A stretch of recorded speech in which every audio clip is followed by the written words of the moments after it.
Idol, may napapansin ako habang tumatagal ako sa pagiging content creator. Unti-unti kong na-realize na hindi dapat tayo mamilit na i-follow nila tayo or susuportahan tayo. Hindi dapat tayo magmamakaawa na i-follow tayo ng mga tao. Kasi alam nyo yun guys, madami ka nga followers, madami nga nag-follow sa'yo, madami ka nga likers. Idol, may napapansin ako habang tumatagal ako sa pagiging content creator. Unti-unti kong na-realize na hindi dapat tayo mamilit na i-follow nila tayo or susuportahan tayo. Hindi dapat tayo magmamakaawa na i-follow tayo ng mga tao. Kasi alam nyo yun guys, madami ka nga followers, madami nga nag-follow sa'yo, madami ka nga likers.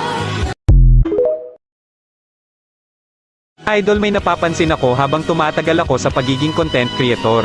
Unti-unti kong na-realize na hindi dapat tayo mamilit na i-follow nila tayo or susuportahan tayo. Hindi dapat tayo magmamakaawa na i-follow tayo ng mga tao.